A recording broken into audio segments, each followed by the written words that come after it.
হরে কৃষ্ণ। তো আজকে আমরা আলোচনা করব যে কিভাবে পাপী জগাই মাধাই উদ্ধার হলেন। অবশ্যই পুরো ঘটনাটি শুনবেন। একদিন শ্রীমান নিত্যানন্দ প্রভু এবং শ্রীল হরিদাস ঠাকুর নগরের পথ দিয়ে হেঁটে যাচ্ছিলেন। পথের মাঝে এক জায়গায় তারা বিরাট জনসমাগম দেখতে পেলেন। লোকেদের জিজ্ঞাসা করে তারা জানতে পারলেন যে জগাই ও মাধাই নামে দুই ভাই মদ খেয়ে মাতাল হয়ে গোলমাল করছে। তারা আরও জানতে পারলেন যে এই দুই ভাই খুব সম্ভ্রান্ত পরিবারে জন্মগ্রহণ করেছে, কিন্তু অসৎসঙ্গ করার ফলে তারা সবচাইতে নিকৃষ্ট স্তরে লম্পটে পরিণত হয়েছে। তারা কেবল মদ্যপান করত না, তারা মাছ মাংস আহার করত, তারা পরস্ত্রী গমন করত, ডাকাতি করত, এইরকম সমস্ত পাপ কর্মে তারা লিপ্ত ছিল। তাদের চরিত্রের বর্ণনা শুনে নিত্যানন্দ প্রভু ঠিক করলেন যে প্রথমে এদেরকেই উদ্ধার করতে হবে। তাদের পাপিষ্ট লীন জীবন থেকে যদি তাদের রক্ষা করা যায়, তাহলে শ্রী চৈতন্য মহাপ্রভুর মহিমায় আরও বেশি করে প্রচারিত হবে। মনে মনে এই কথা বিবেচনা করে শ্রীমান নিত্যানন্দ প্রভু এবং হরিদাস ঠাকুর ভিড় ঠেলে সেই লম্পট মাতাল দুটির কাছে গিয়ে হরিনাম করতে, কীর্তন করতে অনুরোধ করলেন। তাদের এই অনুরোধ শুনে মাতাল দুটি রেগে অগ্নিশর্মা হয়ে উঠল এবং অশ্লীল ভাষায় গালাগালি দিতে তাদের অনেক দূর পর্যন্ত তাড়া করল। সন্ধ্যাবেলা প্রচারে সংবাদ যখনই শ্রী চৈতন্য মহাপ্রভুকে জানানো হলো, তখন শ্রী নিত্যানন্দ প্রভু ও হরিদাস ঠাকুর যে এই অতি নিকৃষ্ট লম্পটদের উদ্ধার করার চেষ্টা করেছিল, সে কথা শুনে তিনি অত্যন্ত প্রীত হলেন। পরের দিন নিত্যানন্দ প্রভু আবার সেই দুই ভাইয়ের কাছে গিয়ে তাদের ভগবানের নাম কীর্তন করতে অনুরোধ করলেন। তার এই অনুরোধে ক্রুদ্ধ হয়ে মাধাই একটি কলসির কানা দিয়ে নিত্যানন্দ মহাপ্রভুর মাথায় আঘাত করল। এবং সেই আঘাতের ফলে প্রভুর কপাল কেটে দর দর করে রক্ত ঝরে পড়তে লাগলো।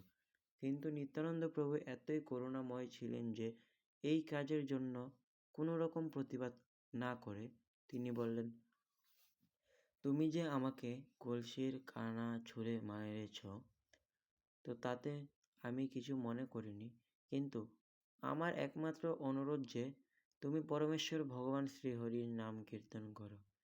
শ্রীমান নিত্যানন্দ প্রভু এই অদ্ভুত ব্যবহার দর্শন করে অপর ভাতা জন্মান্ত অত্যন্ত আশ্চর্যান্বিত হল এবং সে তৎক্ষণাৎ নিত্যানন্দ প্রভুর পায়ে ধরে তার ভাইকে ক্ষমা করতে প্রার্থনা করল। মাধাই যখন আবার নিত্যানন্দ প্রভুকে আক্রমণ করতে উদ্যত হলো, তখন জগাই তাকে বাধা দিলে নিত্যানন্দ প্রভুর পায়ে ধরে ক্ষমা ভিক্ষা করতে বলল। ইতিমধ্যে নিত্যানন্দ প্রভুর আঘাতের কথা মহাপ্রভুর কাছে গিয়ে পৌঁছালো। তৎক্ষণাৎ তিনি ক্রোধান্বিত অবস্থায় সেখানে এসে উপস্থিত হলেন এবং তার সুদর্শন চক্রকে আহ্বান করলেন এই দুইজন পাপীকে সংহার করার জন্য। কিন্তু নিত্যানন্দ প্রভু তাকে তার অবতরণের উদ্দেশ্যের কথা মনে করিয়ে দিলেন। শ্রী চৈতন্য মহাপ্রভুর অবতরণের উদ্দেশ্য হচ্ছে কলিযুগের সমস্ত অধঃপতিত মানুষকে উদ্ধার করা, এবং এই দুটি ভাই জগাই ও মাধাই সেই অধঃপতিত মানুষদের আদর্শ দৃষ্টান্ত। এই যুগের শতকরা 90% মানুষই হচ্ছে জগাই ও মাধাইয়ের মতো অধঃপতিত জড়জাগতিক বিচারের সম্ভ্রান্ত কুলে জন্ম হলেও তারা ছিল অধপতিতের চূড়ান্ত নির্দেশন। শাস্ত্রের বর্ণনা অনুসারে এই যুগের প্রায় সমস্ত মানুষই শূদ্রের মতো নীচ বা তার থেকেও অধপতিত। এখানে একটি জিনিস লক্ষণীয় যে শ্রী চৈতন্য মহাপ্রভুর জন্ম অনুসারে বর্ণ বিভাগ স্বীকার করেননি। পক্ষান্তরে তিনি শাস্ত্রের সিদ্ধান্ত অনুসারে জীবের স্বরূপ বিচার করেছেন। তো শ্রীমান মহাপ্রভু যখন সুদর্শন চক্রকে আহ্বান করলেন এবং নিত্যানন্দ প্রভু তখন তাকে অনুনয় করতে লাগলেন এই দুই ভাইকে ক্ষমা করার জন্য। তখন জগাই ও মাদাই উভয়েই শ্রী চৈতন্য মহাপ্রভুর পায়ে পড়ে তাদের অশ্লীল ব্যবহারের জন্য ক্ষমা প্রার্থনা করল। তো নিত্যানন্দ প্রভুর মহাপ্রভুকে অনুরোধ করতে লাগলেন তাদের অপরাধ ক্ষমা করে তার শ্রীচরণে স্থান দিতে। একটি স্বার্থে মহাপ্রভু তাদের ক্ষমা করতে রাজি হলেন যে এখন থেকে তারা যেন সব রকমের পাপকর্ম বর্জন করে।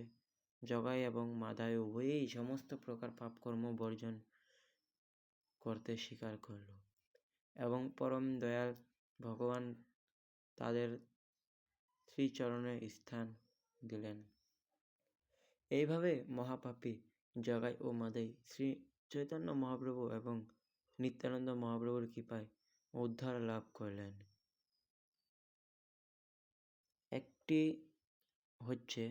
এটি হচ্ছে শ্রী চৈতন্য মহাপ্রভুর বিশেষ করুণা। তো এই যুগে কেউ বলতে পারবেন না যে সে পাপ মুক্ত, কারোরই পক্ষে তা বলা সম্ভব নয়। কিন্তু শ্রী চৈতন্য মহাপ্রভু সব রকম পাপীদের কেবলমাত্র একটি শর্তে উদ্ধার করেন এবং তা হচ্ছে যে সদ্গুরুর কাছ থেকে দীক্ষা গ্রহণ করার পর তারা যেন আর কোনো পাপে লিপ্ত না হয়। তো মহাপাপী জগাই ও মাদাই উদ্ধারের এই ঘটনা কতগুলি শিক্ষণীয় বিষয় প্রকাশিত হয়েছে। এই কলিযুগে প্রায় প্রতিটি মানুষ জগাই ও মাদাই এর মতো মহাপাপী।